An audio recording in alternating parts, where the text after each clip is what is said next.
In this video, I'm going to talk about some of the challenges when trying to grow your Spotify audience using ads in a local market. So let's say you're in San Francisco and you know you're playing shows in the Bay Area and you want to prioritize growing your Spotify audience in that area. There's a lot of things to consider. So in this video, I want to show you some campaign tips as well as talk about does it even make sense and what you should do. So the first thing to consider when wanting to do a more local targeting is that the more local you get, in most cases, the more expensive your campaign is going to get. So a campaign that you're targeting tier 1, tier 2 countries, which if you want to know more about my basic campaign setup, you can check out this video over here. You're going to get, let's say you get a 25-cent cost per conversion. That'd be a pretty great campaign. If you did that same exact campaign in just the Bay Area, which not only is in one of the most expensive countries on earth to target for advertising, but one of the most expensive cities in the country to target, just because that's like Silicon Tech Valley land and the property, everything's expensive there, right? Including running ads. So it's going to be maybe $2 a conversion. You might be able to get it down to $1, but no matter how you cut it, targeting that local might quite literally cause the cost to go up by a factor of 5x or 10x in a lot of cases. So you need to consider if that's worth the trade-off, because if you're trying to get algorithms, you're trying to get big numbers, you want to get on Discover Weekly and radio, you need the bulk numbers. So doing a tier 1, tier 2 approach from the Spotify perspective is going to make a whole lot more sense, because you can trigger the algorithm in cheaper countries that include, Mexico and Brazil, but also still the other tier 1s and tier 2 countries. And then when you get that algorithmic push, it ends up being, at least for me and most people I know, mostly in the United States. So it can be a way to kind of hack the system, get the numbers, grow in the United States. However, that doesn't really help you out with your touring strategy, right? And that's what we have to talk about now. By the way, if you're wondering why I have a microphone here, I'm having audio issues right now, but it probably sounds great, or at least I hope it does, but this is very inconvenient. I can't move my hands very much. But anyways, moving on to the considerations. Let's say you're playing shows.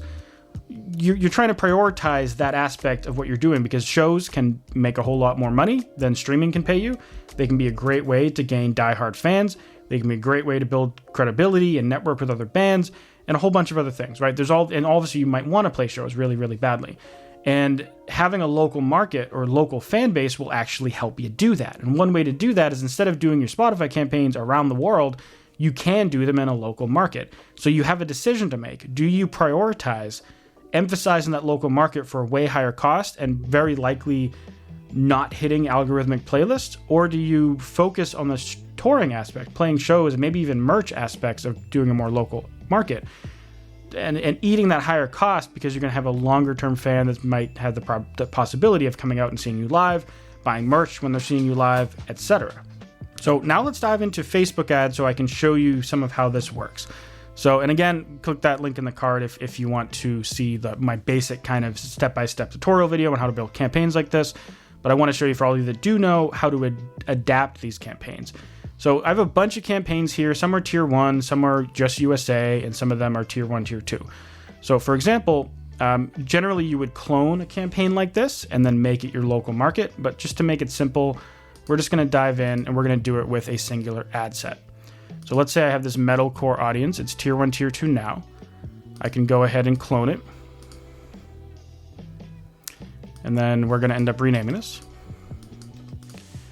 We can go down to our countries. This is my tier 1, tier 2 list. And I will do, first I'm going to delete all these countries. Now we have an empty country list. And then let's say we're doing San Francisco. Now, wherever you're doing these, you want to consider the density of the population in that region. And you also want to consider how far you're willing to drive. So you can play around with the mile radiuses and also adding multiple cities. Like maybe you're willing to drive to San Jose. Then you could add in San Jose, maybe keep that bubble smaller. Maybe you're willing to drive to Sacramento. So you put Sacramento, California. There we go. Then, you can adjust these to get the exact region that you want to target. But you notice our audience size, or maybe you don't notice it because it's behind my face, but our audience size right here, it's much smaller, which makes sense, right? We dramatically shrunk our audience. This previous audience in tier 1, tier 2 was 24 million people. So we've shrunk it down to 300,000. And this gives its own challenges, right? This is very likely, because it's so much smaller, going to be more expensive, because Facebook doesn't have the flexibility to test and bounce around different regions on a day-by-day basis to get you a lower cost. So it's just going to be more expensive, like 90% of the time than doing a wider audience. But aside from that, every other aspect of this campaign is identical to how I would do a tier 1, tier 2 campaign. The only difference is the specific regions you're targeting. Now, however, like, does this approach make sense if your goal is touring? Sometimes. That's the reality. Sometimes it does. Sometimes this is a great idea. You'll build your audience on Spotify locally, and you're also building the touring audiences locally as well. However, there are other ways that you can get these people. For example, like the people that come out to shows aren't necessarily the same type of people that listen to Spotify. They might listen to a different music platform. They might like physical stuff. They might just use YouTube. We have no idea of knowing, right? So do we necessarily have to have Spotify here? No. So we can take that out. Doesn't really do much to our audience size. But do we really need to send them to a DSP at all? Like, wouldn't it be enough for them to just see some videos of us performing and then be like, oh, this is awesome. And then they go check it out on their own. But now we're capturing them as a retargeting audience in a better way. Because all the people that get to this, we can retarget just the people that convert in this region and try to sell them tickets to come to a show. That's a pretty normal thing to do. But they don't have to be Spotify people. For example, let me show you another thing. So what if I made a new campaign from scratch and it was an engagement campaign? This is very much like how I would do a Spotify campaign so far. But with the Spotify campaigns, we're always choosing to send people to a website when we're doing the Spotify stuff. But what if instead we said we just wanted our conversions to be on the actual ad themselves, right? Anytime you send someone off platform in an advertising scenario, it generally costs more money because they have to break out of their routine and go to a different platform. Originally they were like, I want to go to Instagram. Now you're trying to pull them to streaming services. But also from Facebook's perspective, you're taking away one of their customers that's generating them revenue every time they see an ad. So you generally pay a premium anytime you take someone off website.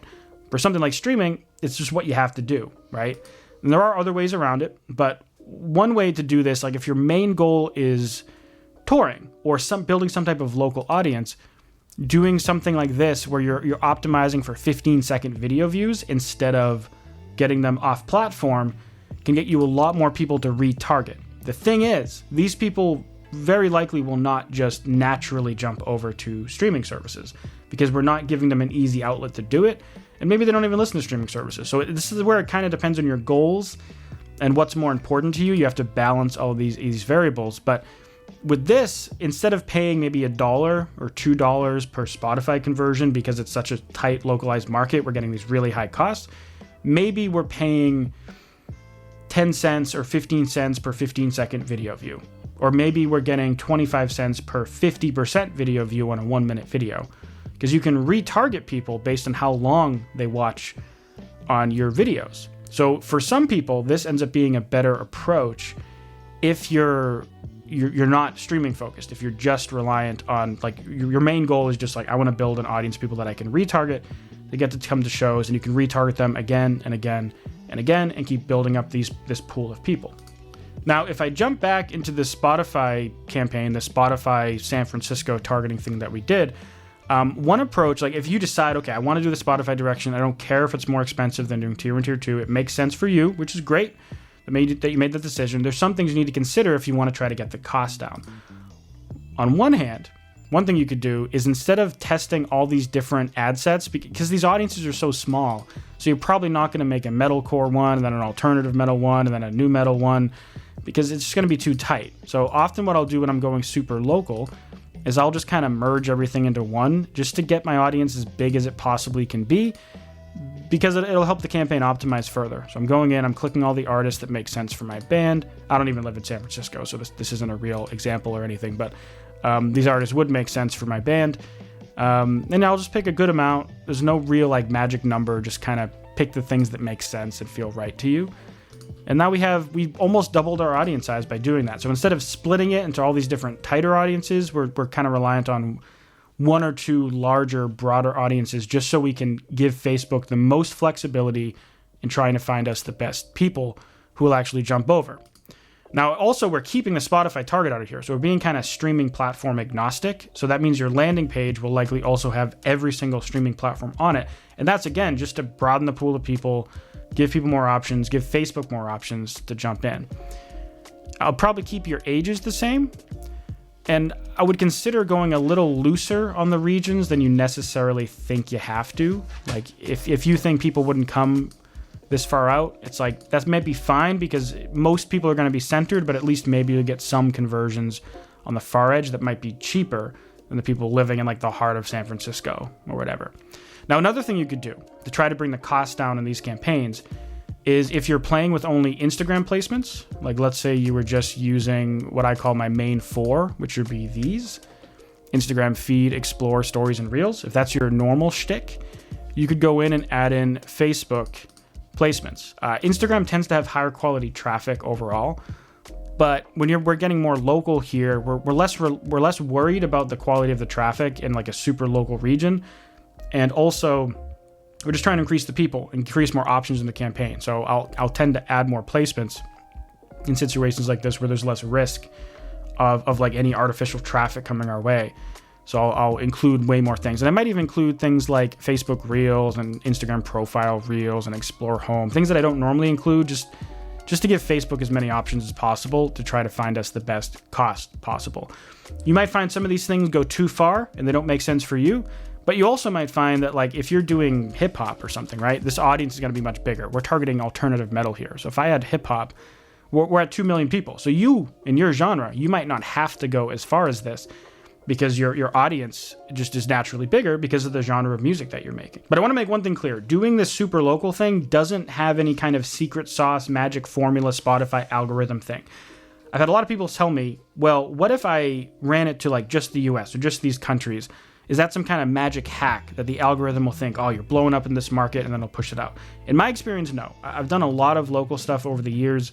I've worked with over 2,000 artist one-on-ones. You can imagine that's just the probability of people asking me of doing local stuff or country-specific stuff.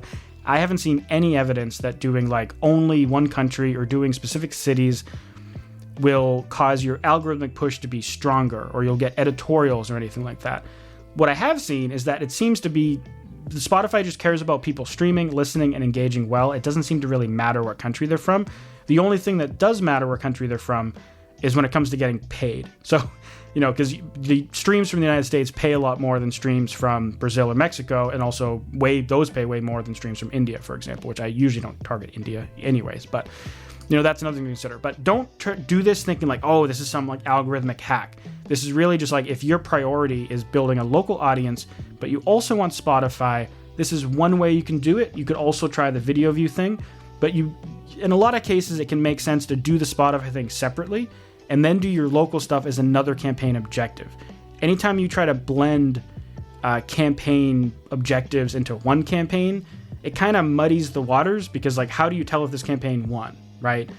Did you build a local audience? It's like, maybe. Did you build a Spotify audience? It's like, maybe. So if one of them does good and one does bad, is the campaign a win or is it a fail? So it's generally better to like separate these two goals into two different campaigns, or multiple campaigns for each, so that you can focus and make each campaign the best as it can possibly be for that one specific task. You can't really optimize a campaign for multiple things. It's really hard, and it really just doesn't work. So if you want to learn how to run these campaigns from scratch and see the nitty-gritty setup details, I have a video right here where I walk through the entire process. And if you would prefer an organized course where you can ask questions in my community, get my full country list and all that jazz, check out my course, Spotify Growth Machine, right here. Anyways, thanks for watching. Hope you enjoyed, and I'll see you in the next video. Bye.